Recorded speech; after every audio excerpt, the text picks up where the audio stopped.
best opportunity you've got to start out your career in the UK music industry. I am the radio and promotions intern. So I'm the digital and marketing intern. As a marketing intern, I work on all parts of a marketing campaign. Helping with social media and different online content. So I assist on radio, TV and press.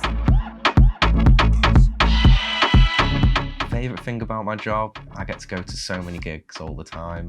Over lunch, we got to do a meet and greet with one of the artists that's been doing really well at Sony at the moment. So I was really lucky to be able to go to Jay Huss's It's Crazy shoot, which was really, really cool. Definitely getting to see Beyonce concert.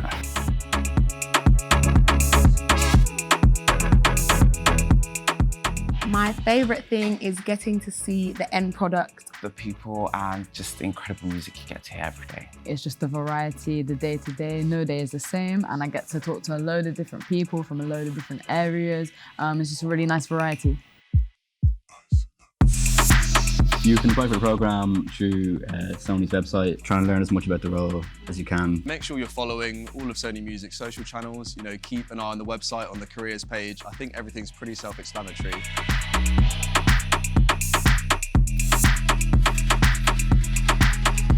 Be yourself and just talk about how much music means to you. Just be yourself, be versatile. Showing your personality in your work and what you're doing and showing your deep interest in music. Be as creative as possible with your application. Show all the things you've done previously in the music industry. Don't be scared to talk to people, reach out to people. Resources are online. Something has got to be unique and memorable. It doesn't matter what it is, but make sure it's not all just generic and bland.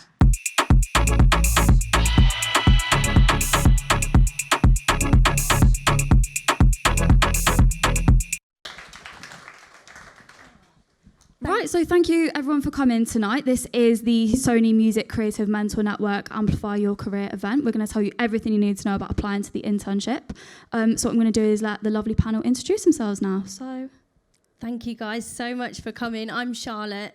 I work in the talent acquisition team here at Sony. Just want to say a big thank you for making the effort to come here on a Monday night. Nobody likes coming out on a Monday. I don't. Unless it's for this, of course. So I really hope you enjoy the session. Take in as much as you can. We'll hang around at the end to do some networking, meet each other. You never know, you might be seeing each other down the line in an interview process. So make the most of it. And yeah, look forward to talking more to you. So, me as a person, I am a recruiter at Sony, to introduce myself. So I look through lots of the applications and help run the internship program. So yeah, that's me. Hey guys, I'm Andre. I head up the brand partnership team here at Sony and always bug Charlotte to get me good applicants. So yeah. Hi, I'm Kai. I'm the current Impact and Inclusion intern. Hi, I'm Crystal. I'm the radio and streaming promotions intern at Columbia Records. Thank you. And then I have the very privileged honour of hosting this panel tonight. So my name's Amelia. I'm one of the programme managers at Creative Mentor Network. So I know we've got a couple of the mentees in the room already. Hopefully we'll have some mentees from you in the future. But we run a mentoring programme with Sony. We have done for about 5 years now, with the aims of basically making the creative industries more inclusive to those from lower socioeconomic backgrounds. And this is the third time that we've actually run the Sony event to kind of learn all about the internship. And this is actually the first time we're ever doing it in person. It's always been Zoom before. So round of applause for the panel, please, and then we'll make a start. Okay, so now introductions are done. I am going to ask Charlotte to give us a bit of an overview about the internship and the different roles and departments available this year. Absolutely. So overall, this is a 12-month programme that you get to have experience in one of the areas or departments that you choose. So you're applying to a specific role in a specific area, which means you get to really tailor your experience and skill set to that area. So the sorts of areas and departments that we've got, you might have seen already on the website, but we have roles within marketing, in label marketing, digital marketing, lots of marketing. We've got roles in commercial group as well. So we like to group it, how we've got here, in 3 different ways. So we've got creative. You might have heard of 4th Floor Creative before, our central creative services hub at Sony Music. The best part of the business. It is a very good part of the business. I can't be biased, but it is. And then obviously you've got your labels, so the big names like Columbia, RCA, Ministry of Sound, Black Butter, all have them, AWOL and The Orchard as well, and Music for Nations, of course. And then on the other side, we've got the central teams. So that central teams means basically a team that services the whole business. So we've got PX Systems Intern. So PX is People Experience, so HR, the fancy word for HR. Digital Partnerships Intern, that is, I mean, I won't explain every single one, but yeah, you get the drift. So finance, royalties, commercial music group at the bottom there, the catalogue side of the business, they support the whole, I guess, catalogue when it goes into the catalogue department. Yeah, I think that's everything. Yeah, so a little bit about the internships then. So it's 12 months in that specific area, but it's not a usual internship. You're not making tea, you're not making coffee, you're getting your hands dirty. Like all of the roles, I've had meetings with lots of hiring managers over the last few weeks, and they are so hands-on. You get so much experience, and it's a lot of work. Like it's quite daunting, and I think at the beginning of that internship program, there's definitely that bedding in period, but you definitely get a taste of what it really is like in the industry. You're not shut out, you're asked for your ideas, you're asked for your opinions. So it is a really exciting opportunity. Thank you. And then just to add, one thing that everyone shared with me earlier is there's actually a handover period between the current interns and then the new interns, which I've never heard of before, like any other internship, which I thought was a really cool thing to kind of make sure there's continuity, but also you kind of get to see that friendly face of the person that's gone before you.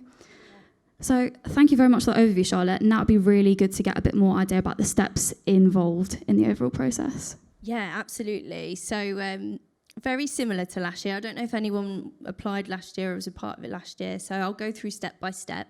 We are open from today, and we get to, so you have to submit your CV, and we also ask you for a video cover letter.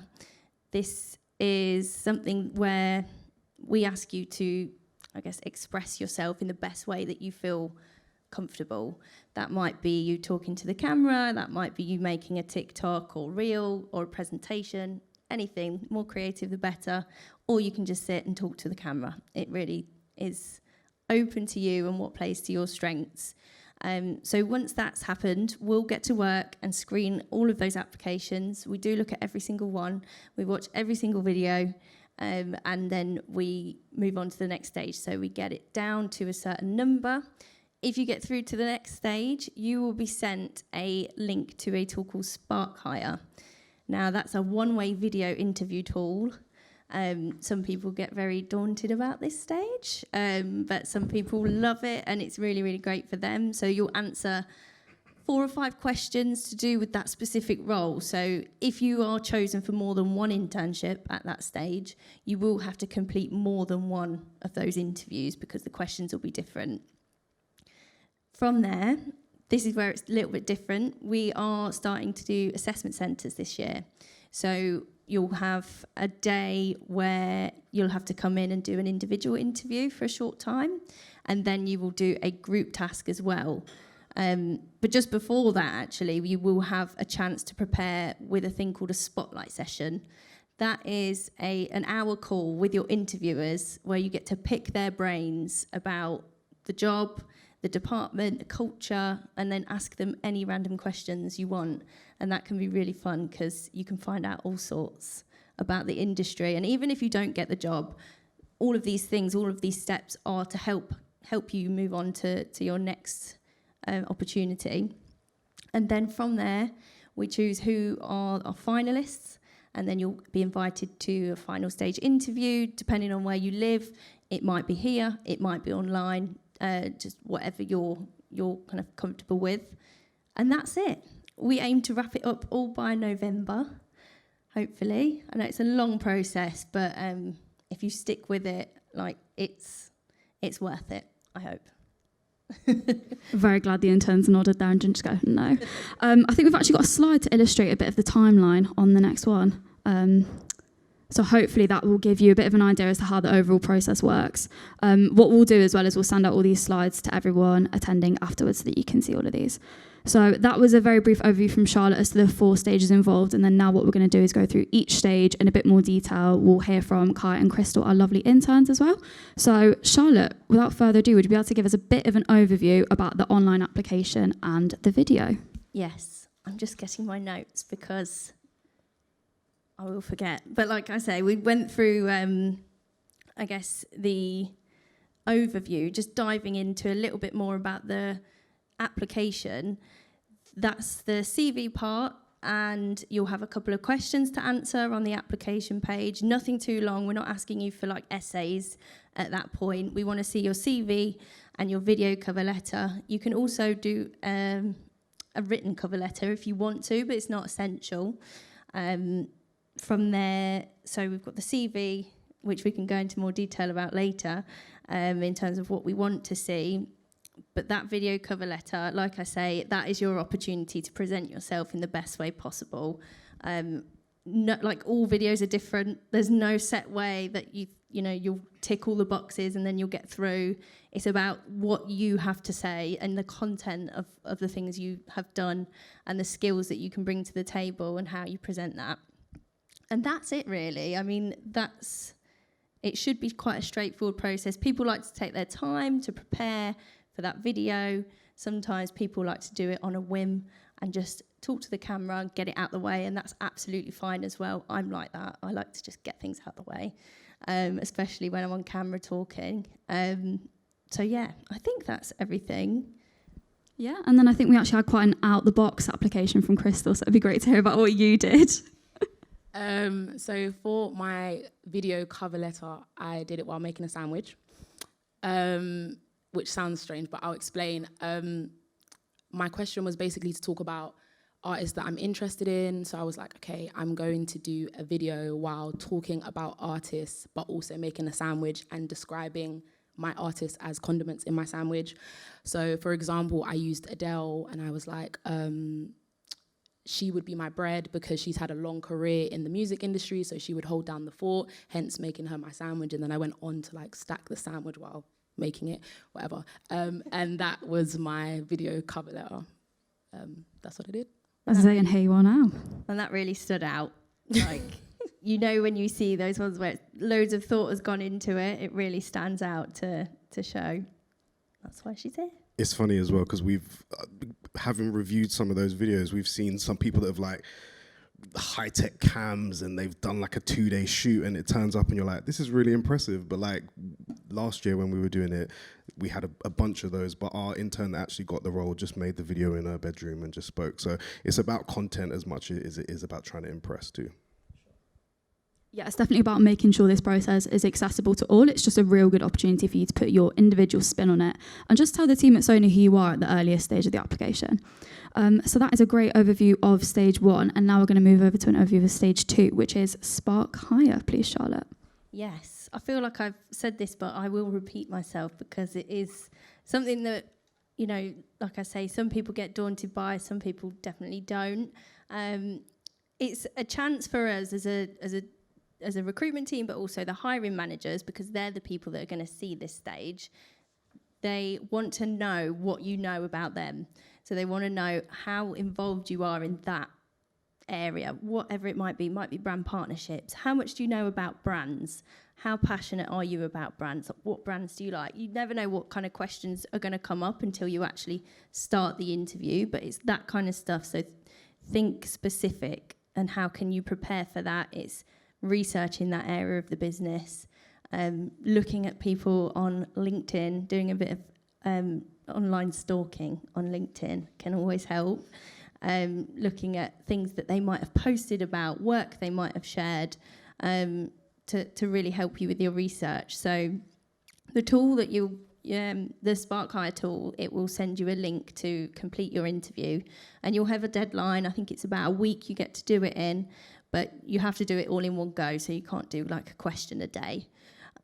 You'll have time to prepare for each question, And you will also get a chance to re-record as well. If you mess up, you are able, I think it's 1 or 2 times you get to re-record. But I would definitely try and avoid writing a script for that, because you can definitely tell when someone's written out their whole answer and you can see their eyes moving, which is fine. If you want to make notes. But I think try and, talk to us like you would in a real interview. So it might take a little bit of practice, but it is really good. I know that you felt good about it, Kai, when you did it. Yeah, so I actually found the Spark High really worked for me because I'm neurodiverse, but it took away all the things that I found a bit tricky. So, I didn't have to worry about what response I was going to get. So that took a load of the pressure off. And I could concentrate on like what I wanted to actually say. So, yeah, you might find that it really works for you as well. Thank you, Kai. One tip though, if you are going to stalk people on LinkedIn, just make sure you're set to private, because I've definitely done that before and people have come up to me and been like, you've stalked me. So just pro tip advice for that, or put it in an incognito browser. There you go. Thank me later when Charlotte doesn't see you that you've stalked on her. So that's kind of overview of the second stage, so some really helpful tips from our interns there. And now we're going to move on to the third stage, which is slightly different from last year. So Charlotte, Andre, if you'd be able to give us an overview of the kind of the internship applications kind of stage that is the interview and assessment centres. Yeah, so I've been here a long time. I'm older than I look, guys. But I've been here for 8 years, and when we first started the intern process, we had this assessment centre which they're bringing back, which I found super useful. So it's a little bit different, but it will happen here in the Sony offices. You'll come in, there'll be an interview part of the day where you'll meet your hiring managers and have a conversation, and then the other part of it will be a task that will be set for people that are applying for the same role or similar roles. But for us, I think it's really useful because not only do we get to see you in that kind of interview setting, but if you're not good at interviews, there's also this other side of it where it's a bit more soft skills and we can kind of delve into who you are more as a person. But I love the assessment centers. They're always like, sometimes you see people and you're like, actually, maybe they'd be really great working at Columbia, and then you can suggest them to other hiring managers as well, which is good. I was going to say, it's really nice to know there's like that level of flexibility, and it's like if you trust Sony, Sony trusts you, and then it's not just like a dead set fit, it's figuring out, I suppose, holistically how best you're going to work within Sony. And I think when we were chatting earlier, you mentioned that it's kind of like an overall assessment day, but people are pulled out as well for like individual interviews throughout the day. Yeah, correct. So it will be in this room, basically. So everyone will be here chatting away when you're waiting for your interview time. So the day's kind of split in two. And while you're waiting for that interview time to come, you can network, you can chat to each other, you can swap social medias, stuff like that. And there'll be snacks and drinks and things like that, which is all good for fun. So then you'll be taken off to do your interview, and then you'll come back to the room. And then after that's all complete, that's when you'll do the group task. And then your interviewers will be a part of that as well. So they'll be observing you do that group task, and it will also be relevant to the job that you're interviewing for.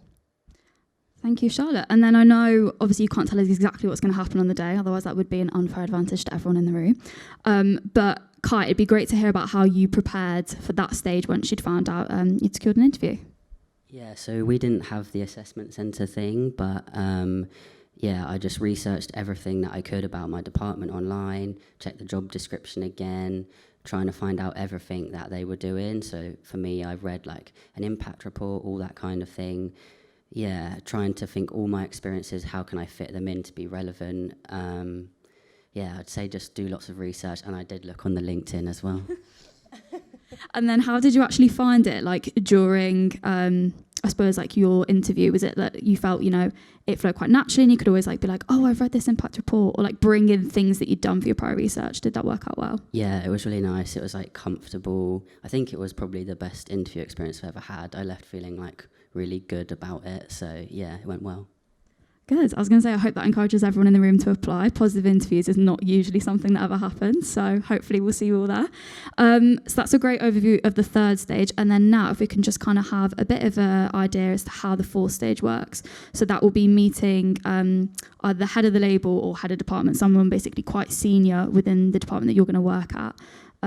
Just give us a little bit of idea how that works, Charlotte, please. Yeah, absolutely. So it's usually the final stage interview with the most senior person in the process. So that might be the head of department, the head of label, it might be like, I don't know, the head of marketing, whatever you're going for. It's usually decided later on down the line who is part of that. And it's usually a really nice conversation. So it's nothing to be nervous about because they're senior.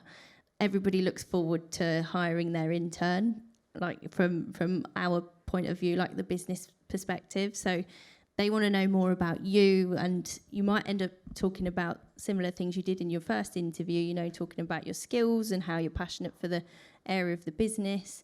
But they probably will want to know more about you as a person and what you do outside of like work or school, and how you engage in the industry. So that's usually pretty relaxed, and it's almost like a culture add interview, what you can bring to the team. There might be some technical questions in there as well. I can't sit here and tell you what they're going to say because they don't tell us until it happens. So yeah, it's more of try not to be too nervous, try and build rapport, that sort of thing. But yeah, come prepared as you would any other interview. Thank you. And then I know at that point, obviously, emotions run high, as with most job interviews, and especially reaching the final stage. So Kai and Chris, if you could just tell us a little bit about how you felt, who you met, your experience, that would be great. I was nervous. Obviously, coming into the building, it's so big. I was like, oh my gosh, this is crazy. I'm at Sony. But once I warmed up, I felt like the interview was super, super casual in the sense of, for me anyways, once we started talking about music, everything just started flowing really well. I was interviewed by the head of press, the head of TV, and the head of radio, so all the people that I work under now. And we were talking a lot about gigs, shows. I was like, oh, this is the website that I used to get cheap like gig tickets. It was great. It was a great chat, and it felt super natural. I didn't feel nervous once we started talking.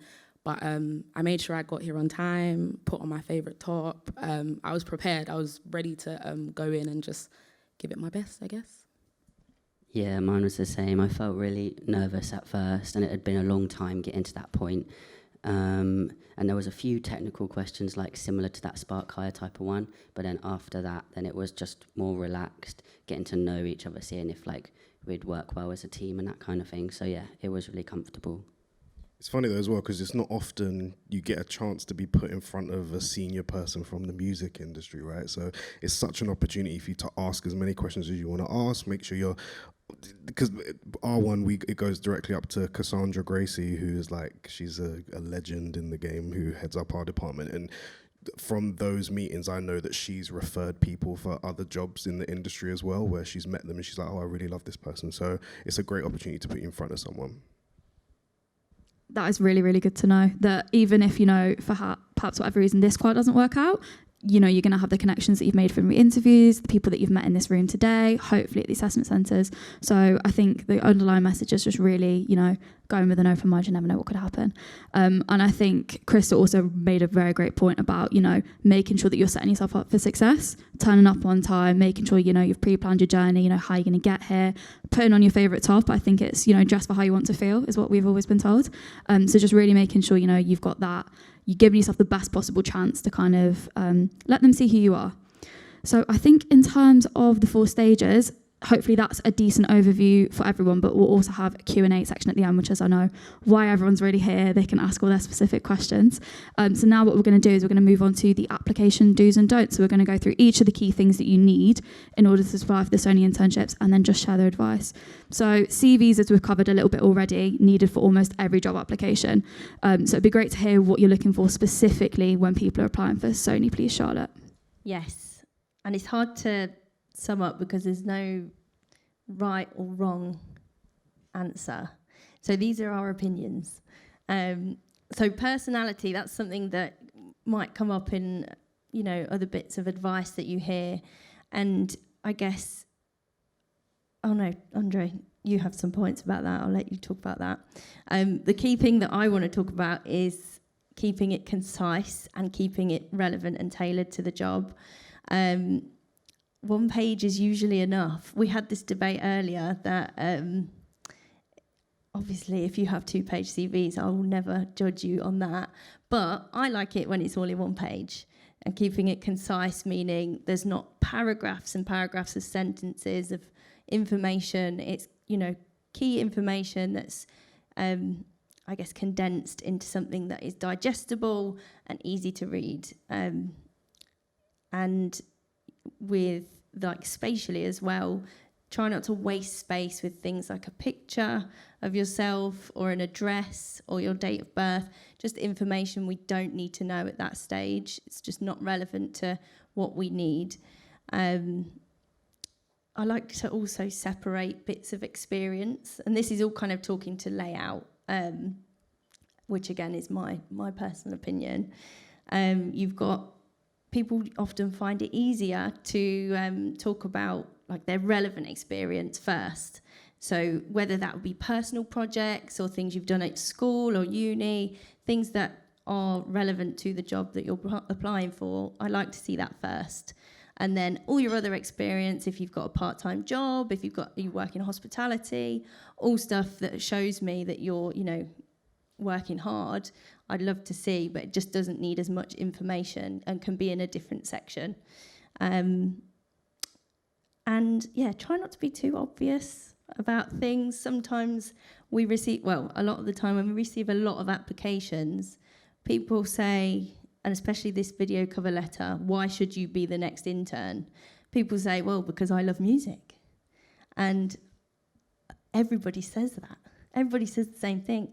And yes, you love music, but I want to see why. Like, why are you made for the music industry? Prove your passion is what we like to see. So the ways you might do that are the things that you're making happen for yourself, going out there and building projects to show that you have got the relevant skills to be in marketing or be in promotions, whatever it might be. Yeah, that's it. I mean, Andre's got some points as well. Yeah, I think what you're saying about showing personality is really important. So if your favorite color is pink, then send it on a pink. Use pink as your color. If you're really, whatever you're into, try and translate that into the CV in some way. I think is really important because we do look through a lot of them. So something to stand out is really useful. And the other thing we always say is like transferable skills. It's like, this is an internship, so no one's expecting you to come here with all of the experience to be able to do any of these jobs already. So if there's things, if you sold ice cream at a festival last summer, but you sold 200 over what the projected amount was, tell me that. I want to know that you used initiative in some way to do things, and kind of giving us all of that information is really useful. And then the other thing is like definitely flag ahead of time if you've got any challenges, whether that's dyslexia or anything like that, but a close attention to detail is really important. So just making sure you're putting your best foot forward, I think is very, very valuable. Thank you, Andre.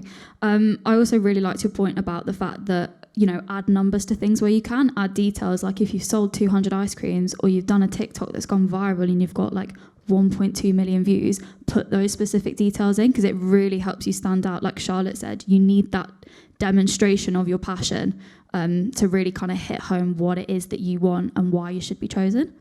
So that is an overview of the CV do's and don'ts. Again, we're going to send out these slides afterwards, so don't worry about taking pics. I know we're all sat in front of the slides, so you will get access to all of these.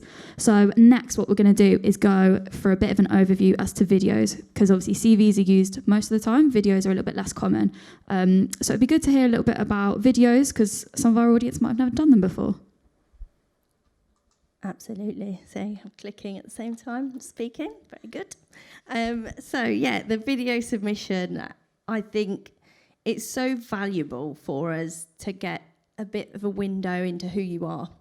And when, you know, we can see that you have really made the effort to talk about the role that you've gone for. I feel like a broken record here. I know I say the same things on repeat, but it really does make you stand out when you have gone the extra mile to not only talk about the label or Sony Music as a company, but exactly what you are going to be doing in that internship and picking it apart and understanding what goes into that day-to-day role. How can I present myself and show that I've done these things before?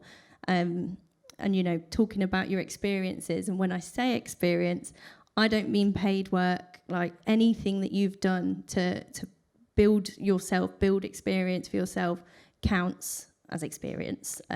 So yeah, that's one key thing. don't overthink it. Like Andre said, it doesn't have to be an amazing production. It's about the content that you bring and what comes naturally as well. If you feel like you're great on camera, brilliant, talk to the camera. If you feel like, do you know what, I'm a great editor, I can do a reel, that's absolutely fine as well, or a TikTok. Or I've had videos before that have been good where, I can't remember who it was, I think someone in this cohort went round and asked all of their friends a question, like about like, why is Charlotte so great, or explain Charlotte in one word, and they kind of answered, and it was really nice because you got to see other people's opinion of that person, and then keep it to 90 seconds. If it's 5 minutes long, it's going to be too long, and yeah, we have a lot to get through. So 60 to 90 seconds. I know it's a lot, or not a lot to sum yourself up in, but it would be great if you could. Yeah, and like the basics of like making sure we can see you, you would be surprised. But I remember last year there were a couple where I didn't even know if the person was in the room when they were filming it. So let's make sure that we can see you. And then energy, we keep coming back to personality. Make sure that we're like we get a vibe for you. I think that's half of employing someone is always like trying to catch a vibe and see if they fit within a wider team as well as being able to do the job. So that's an important one. Like Charlotte was saying, be creative, and it sounds really, really cheesy, but my biggest thing is always like what makes you is your superpowers. Like the differences in you are exactly the reason what will get you in the room and keep you in the room. I always say that like I'm just any guy from Croydon, but the reason why I am in these rooms is so that I have an opinion which is different from the other 4 people, or even on this panel, we've all got different perspective on things, which is the reason why we're here. So definitely make sure that you're giving us the unique things about you at every stage. Thank you, Andre. So just a reminder, don't do a sandwich video like Crystal. That has already been done. You might have to do a different condiment, a different recipe. But yeah, just a reminder that this is how the team are really going to see who you are. And that's what they want to see. They don't want to see all the same applications. So as much personality and as difference you can bring is the best. And then after all the helpful advice from the panel, we're just going to go through the requirements to apply, and then we'll give everyone a short break, and at that point we'll do the Q&A, which is why I know everyone really wants to get in their questions. But requirements to apply, Charlotte? Yes, very quickly. And also just realised that that last talking point wasn't on the slides, so I will make sure that that's edited so you can have the slides. So yeah, requirements to apply. You need to be 18 to apply. I think if you're 18 by January, that's okay. Just as long as when you're in the building, when you start and you're 18, that's fine. You need to have right to work in the UK. Unfortunately, we can't sponsor at this level. And you just need to have the evidence that you are passionate and interested in that area of the business and music as a whole. And also, if there are any reasonable adjustments that you need, and by reasonable adjustments, I mean things that like support with interviews or support with anything like the application. If you need anything to change to kind of help you through it because you find something difficult, if you're neurodivergent, just let us know. There's like the email address on all of the job descriptions as well, so you can get in touch with us, and we can support you in any way that you need. And that's it.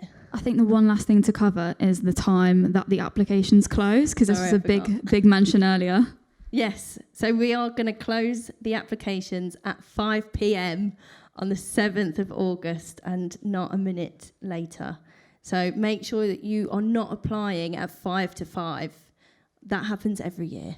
People apply at 4:59 and get upset when they can't apply for the job. So just make sure that you're proactive and get in. Obviously, you can prepare for as long as you like. You could apply on the Sunday.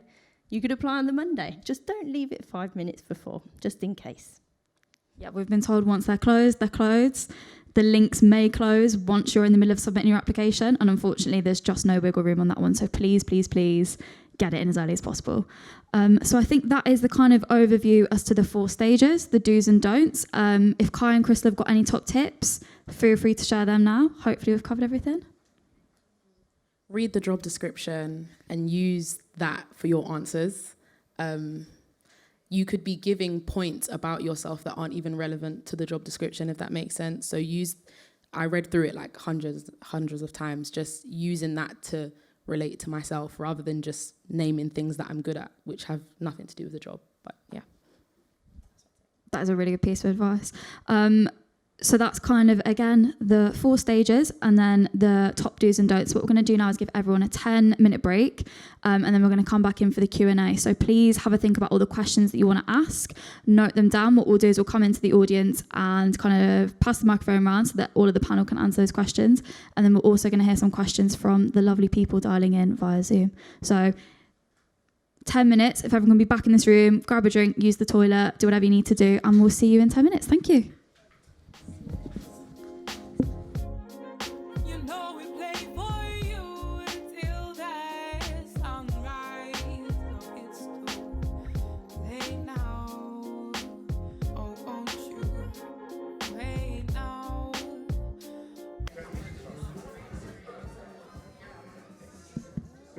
Yes. Testing. Okay. Hope everyone is fed and watered. What we're going to do now is go through some questions. So we're just going to start with a couple online, then we'll move into the room and we'll just flip back and forth.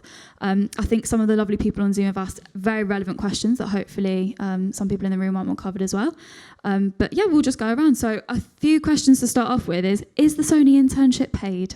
Yes, it is paid at 23k. Okay, and then I think one... Thank you. Only one whoop from the audience. And I think a really good question that we've got, and this is mainly for Kai and Crystal, is what is a typical week like at Sony?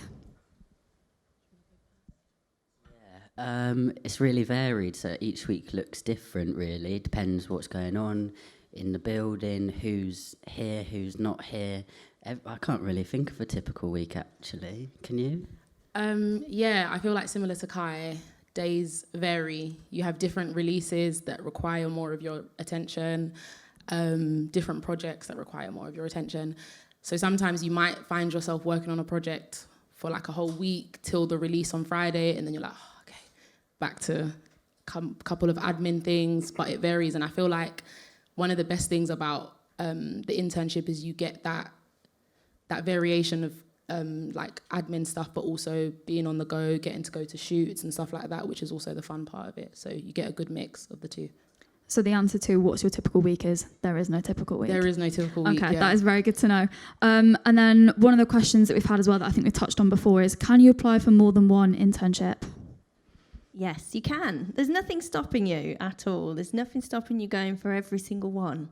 But we would recommend not to do that because it's hard to spread yourself that far. There are like 25 opportunities to go for. So if you're going to try and tailor yourself to every single one, that's a lot of work. And I think it's better to think about exactly what it is that where your skills are, what you really want to do as well, because it's hard to know exactly what your day-to-day will be like. But, you know, from the things that you've been doing previously, you'll have an idea and an understanding of where those skills lie, and how, you know, which roles you'll probably be best to kind of push yourself on. I don't know, did you guys go for more than one last year? I didn't know you could. No, me either. Oh, there you go. That's crazy. I would have. And we fight, because if I find out that someone else has got an intern in theirs that they want, that I want, then I will sabotage people. There you go. Andre is not above foul Not the play. applicants, other people in the building. Just colleagues, that's all. And then I think one really relevant question for everyone is, what is the dress code? Is it formal, casual, between the two? Like, what did everyone wear for your interviews, I suppose? I think smart cash. I tried to be smart for my interview, but I think in the day-to-day you can be more casual. Yeah, I'd say smart casual is fine, but we work in the music industry, so people are very expressive here, which is great. So just dress how you feel comfortable. So When I first started, I actually wore a suit to work. I promise you I did for my first week, and then I ran into Jason Eiley, who's the big chairman, and he was wearing off-white, so I was like, I'm not going to do this anymore. I didn't know that. Yeah, the most formal I've ever seen Jason is in a polo neck, so kind of Steve Jobs, but still not all the way. What I'm going to do now is open to the floor, so if you've got any questions, please pop your hand up and I will come round. I'll just run around with the microphone. All right, I'm going to go straight over there because you caught my eye. Sorry, you don't need to hear me breathing into the microphone. There you go. Hi, I'm Jacob. I was just wondering if you don't have anything impressive that you've done, let's say like got 1 million views on TikTok or done anything that's gone viral, what else could you highlight in your cover video? I think everyone's got something that's impressive, you know, and it doesn't have to be like you say, like 1 million views on whatever. It could be that you tell me you won a sports day race that you prepared really hard for, and tell me how those skills, that determination, that commitment to training every day for 2 months, that stuff's really interesting to us, and like that's what we want to know. So, and I think that's actually part of the application process, is like creative thinking about how you can sell yourself as well. Cheers. I think that goes on to other things. I know we could talk about like the personal project stuff for forever. You can do so many things that help you in that way, and hopefully you've got those things already done to be able to apply at the moment. But you know, things like, I'm only saying this because we've very recently had the briefing chats about the roles, and things that are going to impress these hiring managers are, you know, if you've gone out there, if you've maybe written articles for magazines, if you've created a zine at uni, if you did community radio, if you put on an event or put on a club night, things like that are really good talking points for that video as well. Cheers. Okay, any other questions in the room? Hands up. Okay, I'll come to the front.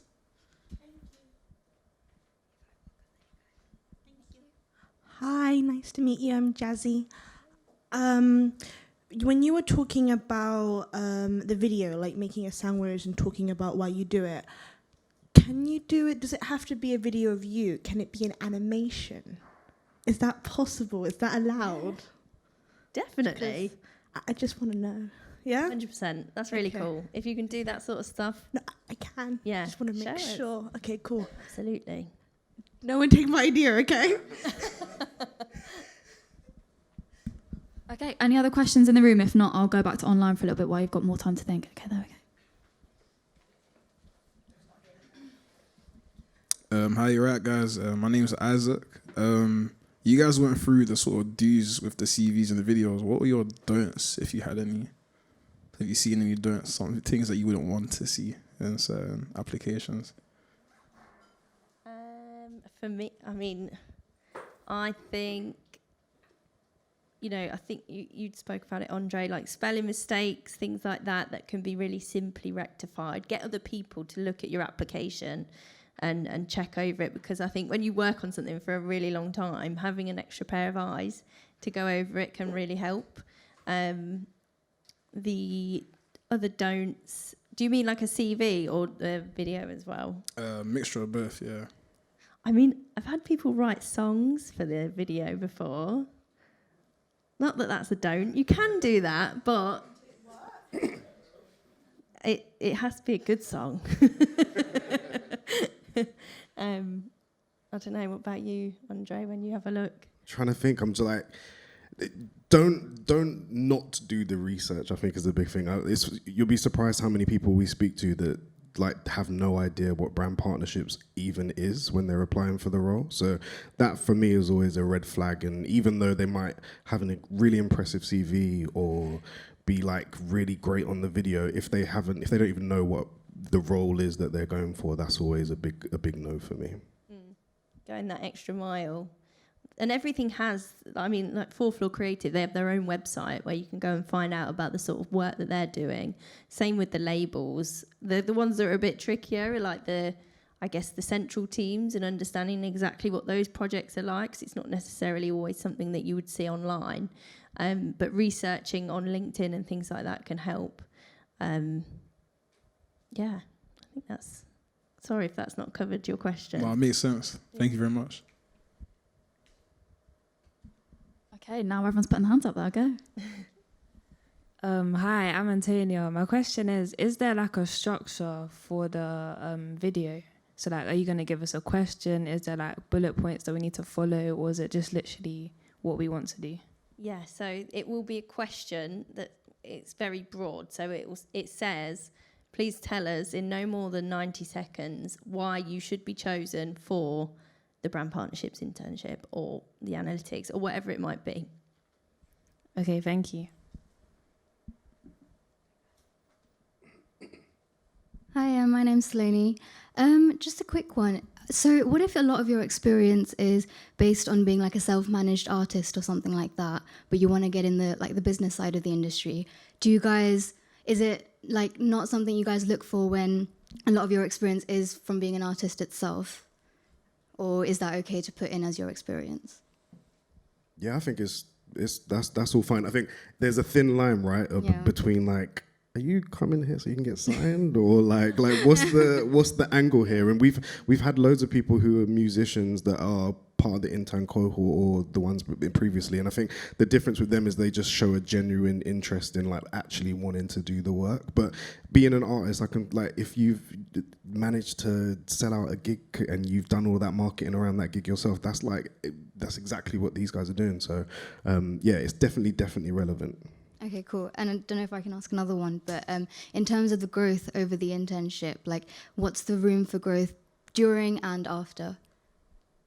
So, I mean, you guys will probably be able to speak to this a bit better, but over the course of, I say, the first half, I think the first 3 months are like a bedding in period. You get to grips with the company, you get to learn who everyone is. It's really overwhelming, like the first month or two, when you've got people emailing you and you've got no idea who they are, and you're asking all the questions, and that takes time, and that's what the internship's all about, is giving yourself that grace to be able to learn. And then the growing period, I suppose, is from then on, isn't it? Like where you can get your teeth stuck into. If you get all the day-to-day, I mean, if your role has a lot of, say, admin involved in it, the quicker that you get amazing at that stuff, the more responsibility will come. So it really is kind of down to you. Would you say that you guys have felt that yet, that kind of progression and taking more on? Yeah, I would say. And also I was just going to say, like, with the artist thing, you can reframe it, because that's what I sort of did. Like, you can say, I've self-managed 3 releases that did really well on these playlists or whatever. So, like, there's ways to, like, make it relevant. I'd say from a label point of view, first 3 months, I think it was just like a whirlwind for me. We were in our label meeting and I was hearing terms that I didn't understand, and I was told to take notes, and I was like, I'm writing stuff, I don't know people's names. It was crazy, but I think when I got into my 6-month period, I started to get into it, and it's like what Charlotte said. I feel like the team will give you responsibility if they feel like you can do the job. So now I'm able to go and do my own promo by myself and go, and it's me with the artist, just me, and I need to cover this and I need to take care of this. So if they feel like you can do the job, then they'll give you the responsibility. It's not like a teas and coffees type of situation.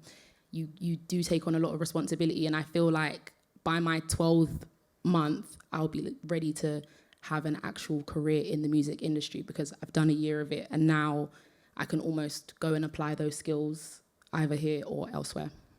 Also, there's like loads of time for you to network with other people in the building. Yeah. So like once you've done your responsibilities in your role, you could meet up with someone else in a different department and be like, oh, let me learn about your role, find out, maybe even be invited to something what they're doing. So it's like there's always opportunities. Yeah. I'll just ask a bit of an extension of this question that we've had from people on Zoom. So what percentage of the interns continue to work at Sony after the internship has ended? Like, where do they end up? So, I mean, it changes every year. It really does depend. At the end of that 12 months, what's available and what roles can kind of go to permanent, or if somebody leaves, can you take their role?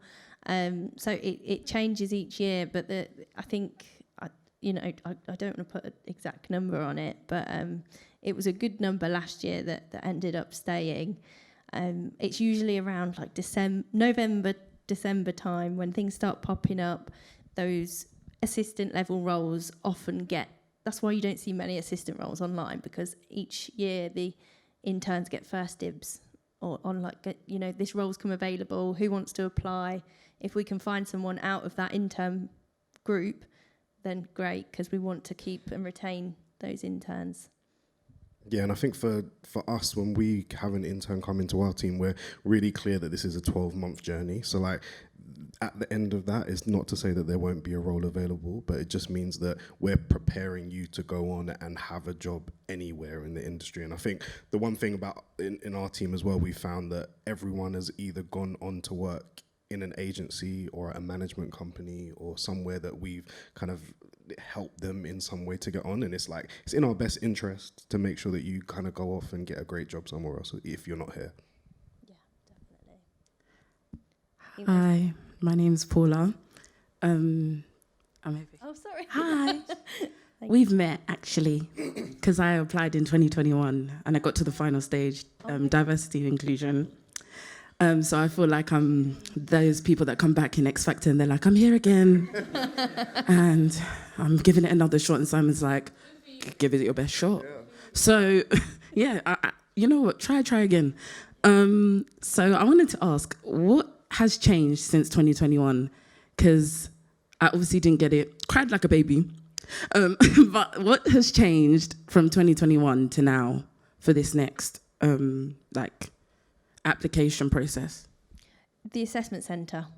That's the difference in terms of like what you have to do. The fundamentals are still the same because you're going to be meeting your hiring managers, you're going to be doing a task, and you need to bring to the table the same stuff that you did then.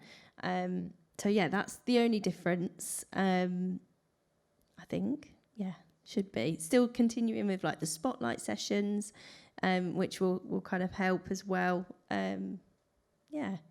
Does that answer your question? Yeah, that answers my question. Also, don't feel bad when I said I cried like a baby. You were like, oh, no, it's okay. That's it's okay. Obviously the worst part of No, it's okay. It's okay. Also, Crystal, that site for the gigs.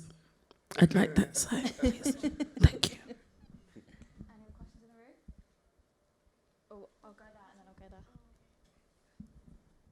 Hi, my name's Esther. I don't know if this question has kind of been answered before, but it's mainly regarding to the Spark interview. Just in the sense that, you know, when you're doing the interview, do you get the questions beforehand, or are the questions, they pop up on the screen and then you answer them and it's like pause and then question and pause and question, or can you get them beforehand? So they don't show up until you start the interview, and you'll see one question, and then you'll answer that question, and then you move on to the next one. Okay. So it is very much like a normal interview in that way, where you kind of have to prepare question by question, just a bit different to a live interview because you do get that time to reflect and think about what you're going to say. Okay, yeah, that's fine. Thank you. Cool.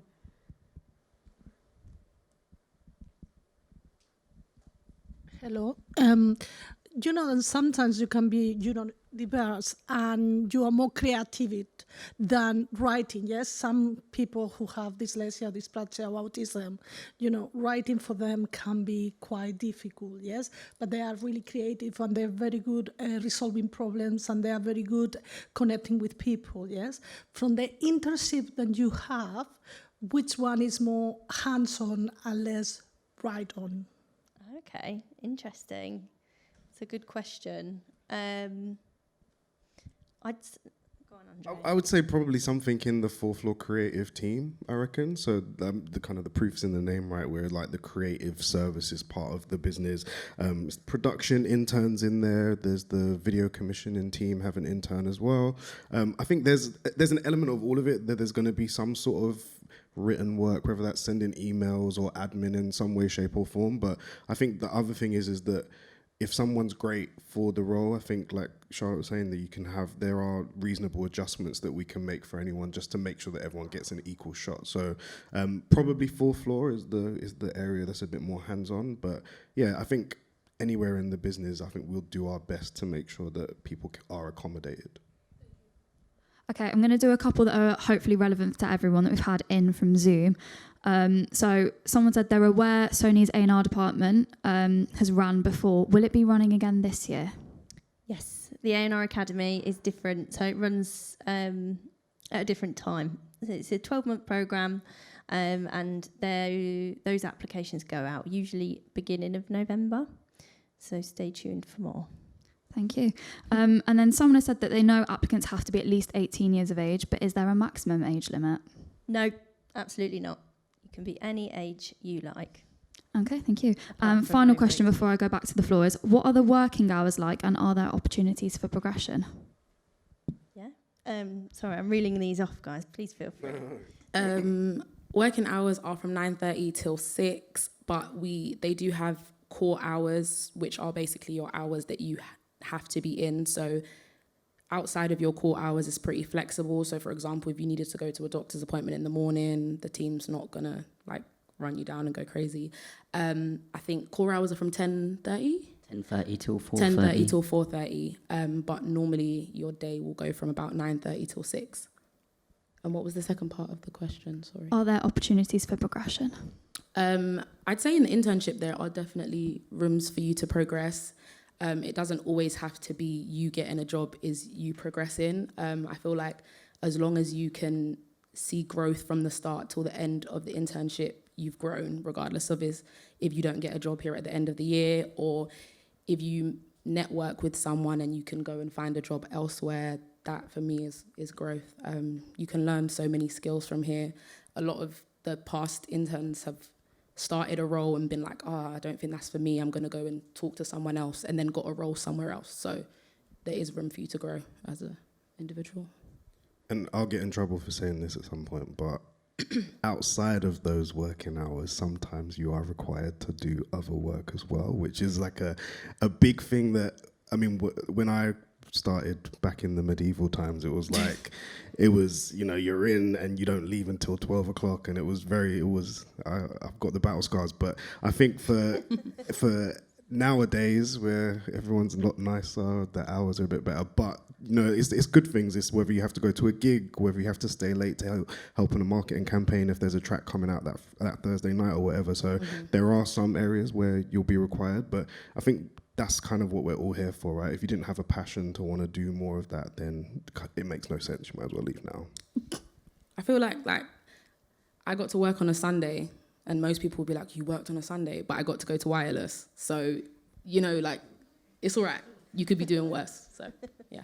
So what you're basically saying is now it's the exception, not the rule, and 9 times out of 10 it's work that you actually enjoy doing anyway. 100%. Okay, perfect. I'm going to pass back to the floor now. My name is Jay, and I'm mainly interested in the creative internships. And I just had a question because I feel like if we don't have a lot of experience, sometimes our portfolio is more speaking than our CV.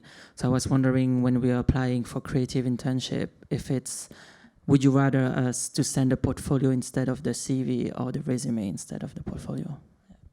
It depends on the role. So, for example, our graphic design internship, you'd need to have a portfolio for that, because the team want to understand how you work and what your kind of output looks like.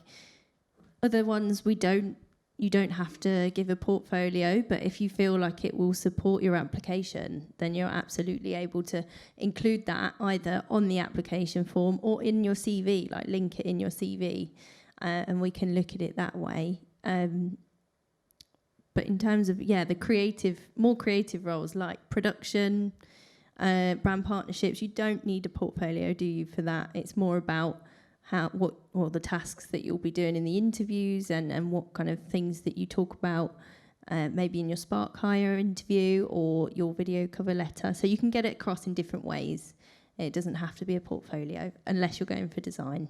Yeah, that's an important one, actually. We for our brand partnerships role, we normally set a task. So last year, we'll give you a brief and it will say, Coca-Cola want to work in music with 16 to 24-year-olds. Then give us like a 5-slide presentation on what you would present back to it. So that's like a great opportunity for you to show design skill or just creative thinking as well. Thank you. And I just had one last question. It's just, are you working back all physically, or is it like hybrid for the moment? 3 days. Yeah, so hybrid. It kind of depends really on the area that you get a role in. It's 3 days for you guys in the office. Some are 2, depending like finance or, I guess more of those admin-based roles can be less and a bit more flexible, like royalties are the same. but it is flexible. Like you might have a project on that week where you have to be in 4 days or 5 days, and it might be really busy. It's just something you need to be a bit more flexible with. But generally, yeah, 3 days. Perfect, thank you. I've just got one quick extension on that question just from people online. Do you see it as feasible that working for people outside of London, just because we've got some people that aren't necessarily based in the city who are still interested in applying? Yeah, I mean, if you're willing to do that commute 3 days a week, you can, but it's tough. Like it does get strenuous, I think, when you do it for more than like a month. That I can imagine that being tough. So we actually absolutely, like, you know, if you don't want to move to London or live in London, then whatever you choose to do. Kai lives in Brighton. Yeah. The commute's okay, but like you have to factor in the cost of getting the train, and that it'll be a bit different. But yeah, it is doable. Yeah. So it is up to you. Thank you. I'm going to go back to the floor. Here we go. Okay, perfect. There you go. Thank you very much. Just a quick one. From your experiences so far, what would you say is like the best experience you've had working in your roles?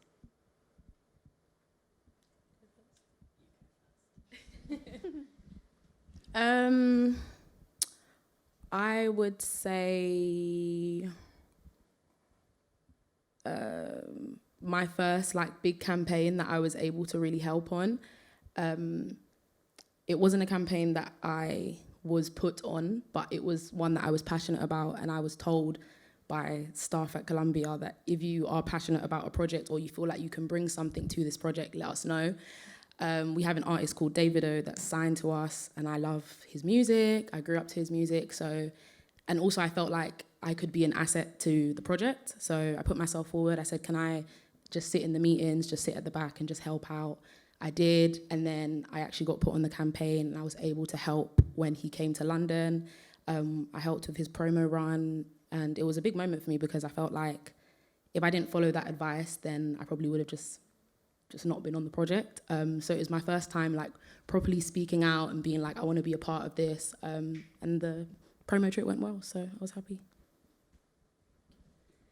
Yeah, I'd say there's like glitzy highlights, like going to awards things where there's like Stormzy and that's like exciting, but also more like a personal favourite would be like from networking with different people outside of my role, getting invited into those spaces where I'm really interested in going and like progressing into. So that feels really exciting to me because that's where I would like to go towards. It's really soppy. I love helping people. It's so soppy, but a lot of what we do, and we always say in the brand partnerships team, is that we work with a lot of artists that are kind of like on the upward trajectory. And so a lot of times they've signed their deal 2 years ago, the money's run out, we're helping people pay rent. Like we always say that people always pick up our calls because sometimes, no offense, Crystal, but the labels are calling asking for something. And normally when my team phones, we're offering them a check. And so they tend to like us. But I remember we did a project for a rapper who's no longer signed here, but it was the first time that she traveled out of the country to perform. It was like with a brand, and she went to Rio around the Olympics and did a performance out there, and it was like stuff like that where you're really kind of helping people grow or have their first is like incredible for us. I mean, mine, I don't know if anyone's interested in mine, but these are my highlights. Personally, working on the internship program every year just gets better and better every year, like the things we do surrounding it. And just the process overall, it's so hard and long, but so rewarding and wonderful in January when everyone starts. So yeah, that's mine. Hi, this is a question for you. My name's Roberta, and in your experience, what are the kind of attributes and experiences that past successful interns have possessed? Or is it more to do with like how passionate they are about music? To dive in a little bit deeper, for me, I think when someone comes across as real, like, I don't know if that is clear, but like you can just you know that they're showing their whole self when you meet them or you watch their video or like even sometimes on a CV, you can tell someone is just authentically them. And that really comes across and shows me that they're going to be great in Sony Music, because that's kind of what we represent, and that's what everybody does every day, is they bring their whole self to work, and we celebrate that. And someone that can do that from the offset stands out to me.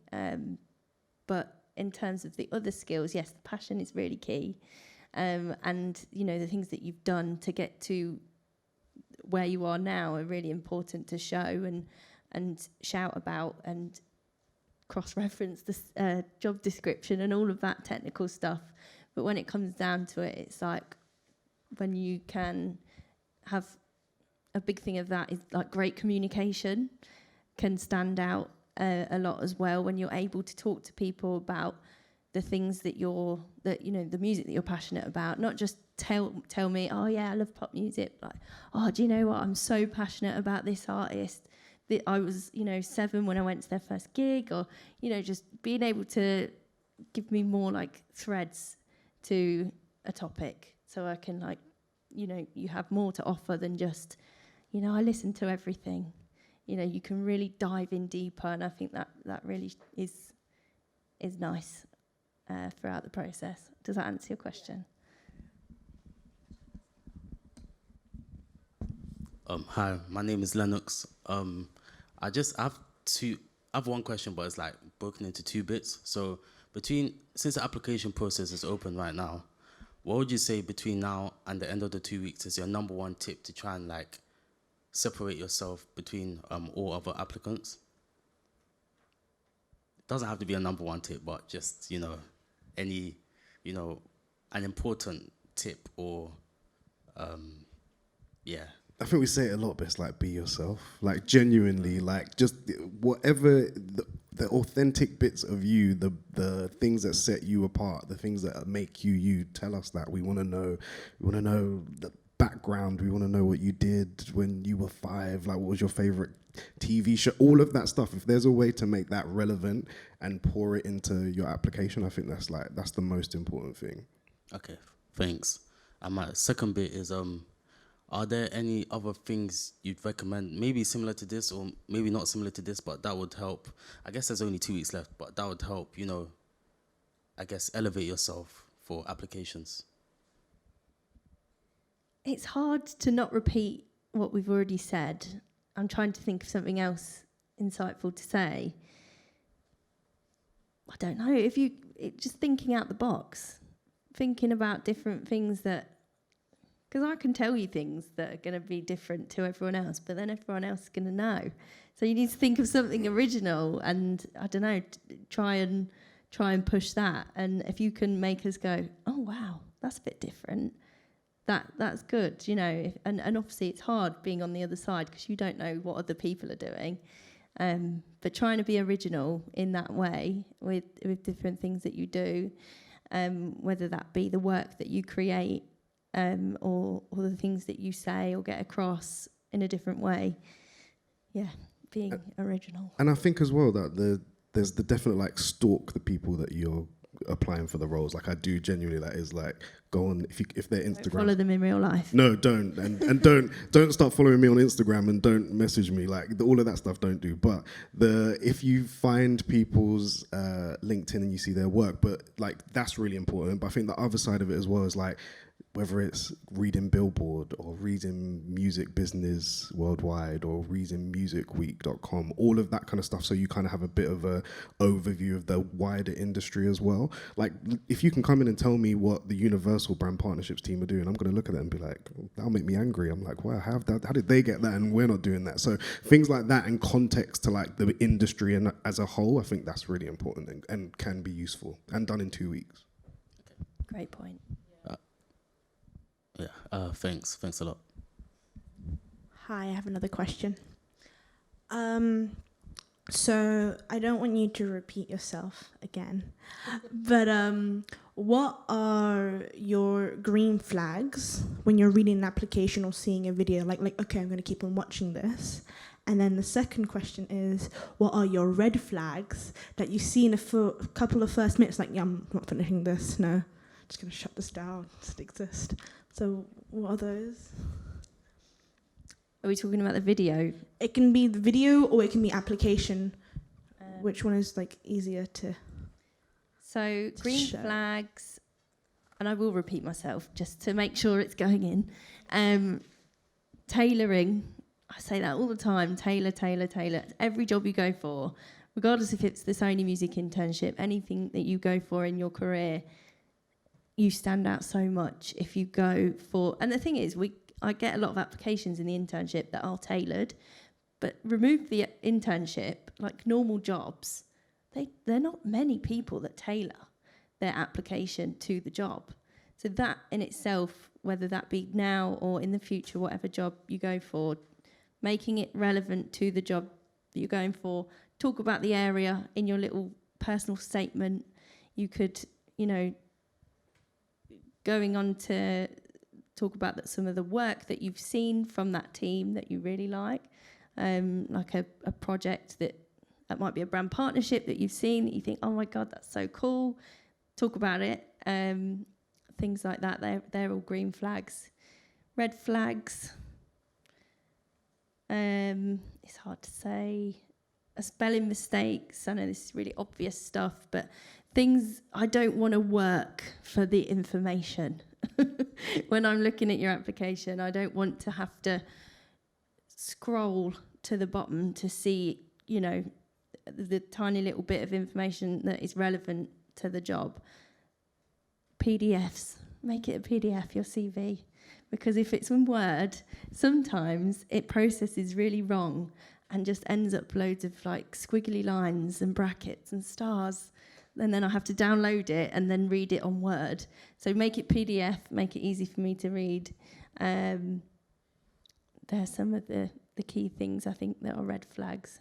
But if the writing is not good, the video is. Yeah. Would you ignore the writing part, or would you still consider that? Yeah, we'd still consider you for sure. Like it's that's why we give you that opportunity. I don't mean that if it's if your CV is written bad. It's more like making sure you're checking things and stuff like that, and making sure that the format is correct so I can read it, and not too much information. But yeah, if you feel like you're better off on a video or doing something different that's more creative, we're gonna consider the best thing that you do.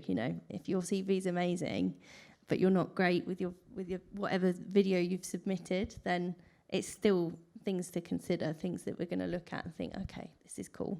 And I don't think I've ever, knowledge is really great, like we were talking about on whether it's research in the wider industry, but I don't think I've ever done an interview and not asked the question, can you give me a reference of a brand partnership that you really liked? And it doesn't have to be a Sony one, and I'm sure the marketing teams ask, is there a marketing campaign that you really liked, or was there a press campaign that you really liked? So having that knowledge of something, it again doesn't have to be some of the work that we've done, is really good to know, because it just means that you've got an eye on things outside of just the specific thing that you've studied for this role. Yeah, good point. Okay, I've got a couple of questions online that I think again will be relevant to everyone. Is there opportunity to travel with any of the internship roles? I've never sent anyone. I haven't travelled in a long time just because of COVID. But yes, I would say I'm going to say no, because in most of the roles, no, there isn't. But with the campaigns that we work on, we often have to travel for shoots and stuff, and there'd be no reason why an intern couldn't come with us for that. So there is potentially. Okay, thank you. And then people are asking, should the videos be different if they are applying to multiple different internship roles? I think so. But because there's going to be, a team of us looking at the applications, and if you've applied for more than one with the same video, it is what it is. We're going to look at you for the most relevant job for you. But I think it's better to maybe choose 2 or 3 and try and tweak them a little bit. But if you go for, say, all the marketing roles, then it makes sense. but it would be nice for you to change certain things to match, whether that be Columbia Marketing, RCA, Black Butter, talk about the artists on those rosters and, you know, make it specific to them, because those hiring managers are going to like that you know about their label. So yeah, it is up to your judgment, really. Okay, thank you. And then we've got a couple questions from people that are from non-music backgrounds or backgrounds outside of the UK. So they're wondering what your advice is and how to make their applications relevant to the experience that they've got. I think, like we said, it's all transferable skills, right? And just find a way, be creative to let us know that the stuff that you have been doing can transfer into what we are looking for. So yeah, just be creative about it. It's half of it is a selling game, right? You have to just sell yourselves, and that's a kind of what this process is about. So just find a way to make that relevant to what we're doing. And a big part of it is, like, a lot of the roles, you know, admin is a big part of each role. So if that's part of your experience, that you've got some office experience, you've done some, you know, you've worked in an office, you can send emails, you can like talk to different suppliers or clients or whatever the buzzwords are. You can say that in your application, and then also on the other side talk about how passionate you are. Or if you're a super fan for a certain artist, that can go a long way as well. Like if you're in the fandom world, I think a lot of the roles appreciate that, and like to have people that understand that world. So yeah, there are different ways around it. I think looking at your organisation skills and your initiative, where have you built that from, and then also talking about the passion as well. Yeah, no one on my team comes from a brand partnerships background. Everyone has worked at an agency or worked in PR or did something that's kind of related, but I really enjoy hiring people that have a different perspective so that when they come into the role, they bring something different. Like my big thing in our team is like diversity. And when we say that, it's not like a buzzword. I'm talking about diversity of thought, diversity of interest, coming from a different place, people outside of London. All of that stuff is like central to what we do, especially because we're all working in like the pop culture sphere. So being able to have people that represent a different group that we're trying to talk to is really, really valuable. Thank you. I've got 2 questions now for Kai and Crystal. What do you think is the hardest part of the positions that you currently work in? I would say just managing everything. Like Charlotte said, it's not a simple internship. Like you're going to have a full-time role Monday to Friday at a music industry job. So for me, before this, I had never worked full-time. So I was like, Monday to Friday, 9 to 6, this is a lot. It's a change, but just managing your time as well. Making that time to also network while you're here, not getting caught up in this is a job from Monday to Friday. Also doing things that sustain you and keeping yourself going as well, I think is definitely a big challenge that I think I face, just trying to manage my job but also make sure I'm getting the most out of my internship. So yeah, I think that was a challenge for me. Yeah, that's a good point, like the time. I think that first bit, those first few months, I'd say like even first 5 months, really like finding your feet, knowing what everyone is talking about, who are they talking about, what acronyms are they using, like all those things. It's really tiring, but like once you get them, then it's like always flying. Yeah, and I think once you realise it's not, I think when we all came in, we were so eager to know everything, but just like letting that process happen is a lot more relaxing than forcing it to happen. Yeah, that's what I'd say. Okay, and then one final question before we go back to the floor. This is for everyone. What is a common misconception people might have about the internship? I think we've answered a lot of that in the like, it's not making tea and coffee. It's not like, and again, like I think the interns are some of the like most diverse roles across everything, because when we say it's not making a cup of tea, if an artist needs a cup of tea, you need to make a cup of tea, right? There are things like that actually just do have to happen. But like Crystal says, like whether you're on promo runs with an artist, which is like insane to think that you could be in the door for like 6 months and working with one of your favorite artists like that. It's where, and it's not just the internship. Like I feel super privileged to work in a record label and work in music and, you know, I've been there for 8 years, so I definitely think that that's a big part of it. I think another one is like that it's scary, and like everybody's, I don't know, in this position of power, and you, I guess, look at the music industry and you imagine, I don't know what people imagine, but everybody's very much on the same level when it comes to like building relationships. And I speak for Sony. I've not worked at another record label before, but everybody's so lovely and wants to, you know, help you and support you. And I guess that's something that you think that you're going to be an intern in this big bad world of music industry, and it's scary, and you have to like tread water to get where you need to be. But there are so many people there to like lift you up and support you and help you get to where you want to be and play to your strengths as well. It's not all about, can you do the role? No, it's like, what do you want to get out of this role? How can we get you there? There are like what we call think forward conversations. So rather than like 6-month appraisals, we have, I think 4 times a year, we have a chat, as in with your line manager, you'll talk to them about what you're doing and what your goals are in the next 3 months, what you want to achieve, how you're going to do that. And that's, you know, and then you look back at like the previous 3 months and see, what did you do right? What did you do wrong? What could you have done better? Like, how can we help you moving forward to the next few months? And that in itself, like, just feels like a big hug.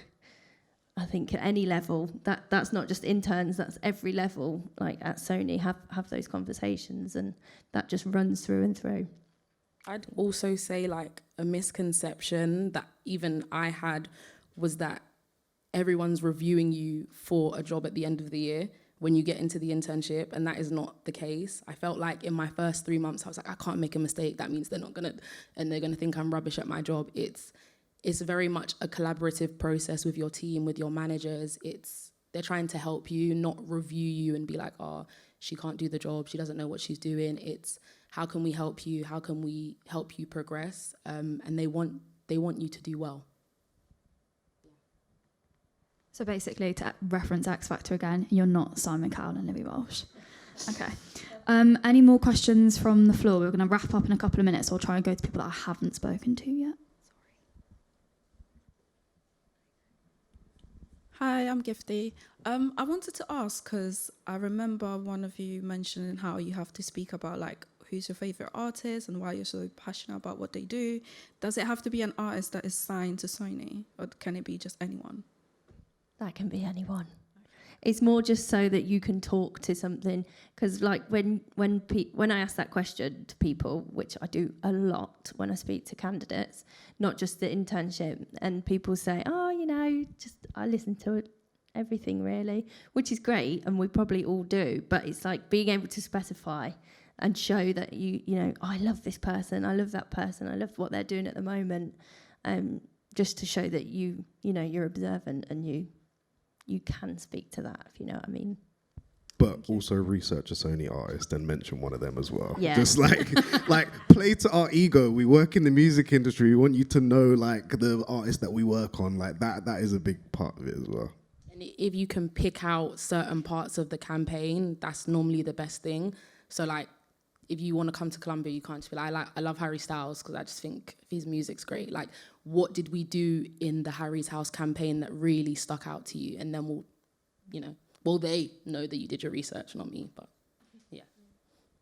Thank you. Okay, sorry, I'm getting hounded by Miles from the back green room. Can you just confirm if the internship is paid? I think we've gone through this one already. Yeah, we said it's 23 grand a year. Perfect, thank you. And then a really good question that I think is relevant for everyone in the room is, do you need references on your CV? Would having an industry recommendation make a difference to your application? Not for me. No, I don't think so. Definitely not references. That's something that you give when you get the job. And you don't need to give them on your CV for any job, not just this one. I think that's the case anyway. But I think name dropping for me, I'm not going to push you forward because you know someone or that you had a conversation with someone recently about, you know, their job. It's just, I'm reviewing you on your merit. And the same goes for like if anyone in the company recommended someone to me, that means, you know, they still have to apply in the same way. They get no advantage. It's all about them and who they are. Okay, thank you. One more and then we'll try and go back to another one in the room. Can you give us a bit of information as to each stage, what sort of like approximate number of applicants you have, and just to confirm that you only take one person per position? Some of the roles are 2. A couple of the roles have 2 vacancies. So finance have 2. RCA marketing have 2. I think that's it. And then the rest are just 1. So, and then in terms of what was the first bit of the question? Sort of like the average numbers that you get per each stage, like how do you sort of whittle it down? So per role, I would say, I don't know about applications. I think last year we got about 4,000 applications. And then at the next stage, it's usually around 20 to 25 people per role at the Spark Hire stage. And then from there, it kind of goes down. So if you get the Spark Hire stage, like even that point, you've done so well because we do get so many applications. And I'm always fighting, like, that's the other thing that you have to know from, like, the hiring manager's position. Like, I'm always fighting to have more people at every stage. Like, Charlotte kills me. She's like, Andre, narrow it down to 5. I'm like, no, but there's 8, and I really like her because of this. And so, like, we want you to, I want people, I want the best people. So we're willing you on from this side of things as well. Yeah, don't think that number should not put you off, because if you're going to put all of those things that we've talked about today in place, there's going to be at least, 3,000 people that aren't going to do all of that. I think that's a low number, actually. There's going to be a small amount of people that are going to apply the things that we've done or said today. So let that be encouraging to you. Like, if you put these things in place, it will make a difference. Okay. Is there anyone in the room that we haven't heard from yet that has some questions? Okay. I'll just go there and then I'll go there.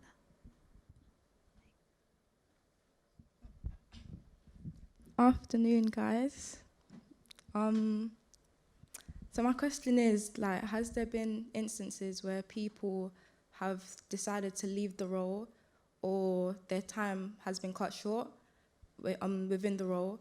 And if that's the case, what happens next? Like, does it open up to the finalists? Is the role left unfilled? Like, what's the next process after that? Yeah, good question. Like, sometimes people get jobs after they've accepted the job, because obviously it's a long process. You can't expect people not to interview for more than one job and to hang everything on Sony. So it might be a case that we hire someone and then they get a different job that they choose over this one, which is fine. Then yes, in that case, the finalists will definitely be the first to know, because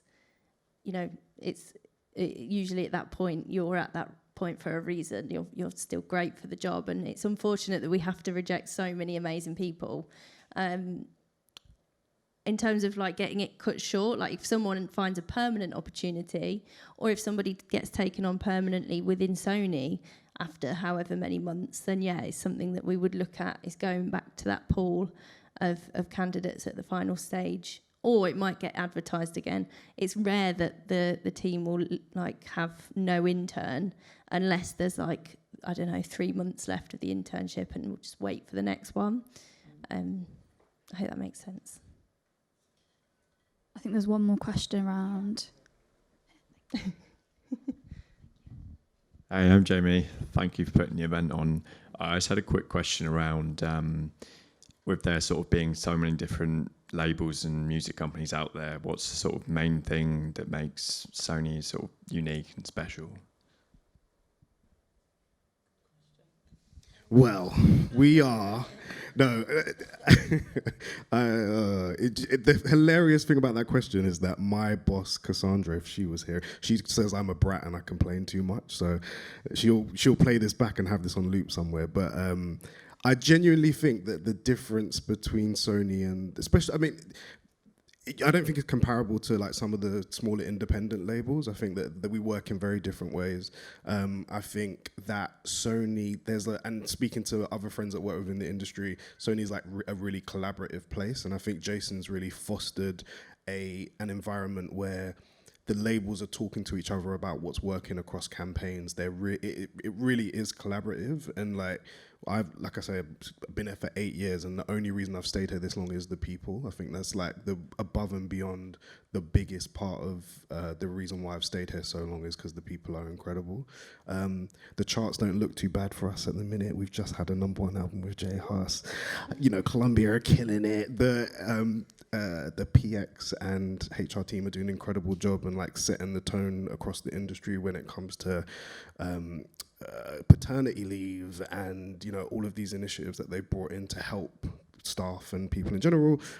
We've got a brand new building that you're sitting in right now. I could go on, I won't, but it's a good place to work. Thank you. I don't think I knew what culture was until I worked here. It's, the people make it really, really special. Love it. Yay. Hello, my name is Juanita, and I was just wondering, I know it's a full-time role, so do you have any programs or opportunities for full-time students? Thank you. This is our only program in the UK. I know that I think the US do something like that in terms of like placement years, but I can't speak to that because I'm not 100% sure on what they do. But unfortunately, this is it for internship programs at the moment. Hopefully, there'll be more in the future. Okay, with that, I think we're going to have to wrap up. Sorry, everyone. I just want to ask the panel if they've got any final closing words or pieces of advice for everyone in the audience tonight. Good luck, you're going to smash it. We want you to win, genuinely. We want great people in the building. So don't go away feeling like that. This real daunting task to apply for it. Like we're reading it with love. When we're reviewing the applications, we want to find the best parts of you and make sure that we get the best people in the building. So I think it's a great opportunity. Genuinely, if I was 25 years younger, I'd be doing it.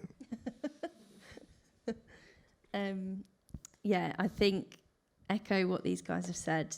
It's a journey, it's a process, and I think if you get through to different stages, try and learn as much as you possibly can, because there are only a handful of roles, and it is difficult because we do have to reject a lot of amazing people, but hopefully this is, resilience is really important for this industry for sure. And trying to take things that you've learned and put them into other things, keep building on yourself, regardless of what happens. It's January, it starts in January. There's so much you can be doing until then to kind of keep you going and keep you, I guess, ready for your next opportunity, whatever that might be. But yeah, be yourself. How many times can I say it? Be yourself and show your personality. But yeah, genuinely looking forward to seeing more of you. Hopefully you all apply. Hopefully we've not scared you. And yeah, thanks for coming. All right, I just want to say thank you to everyone that's joined via Zoom. Thank you for submitting all the questions. I hope we've covered as many as possible for you, and thank you to the audience for attending tonight. Now, if you would just like to join me in a big round of applause for our panel. Thank you. Thank you, Amelia. Big round of applause for Amelia as well. Okay, so now there's going to be a little bit of time for networking, so please stick around, grab some more food and drinks, chat to each other, chat to the panel, anything else you want to know, this is your opportunity. But thank you again for attending and being so engaged. It's been lovely to have you.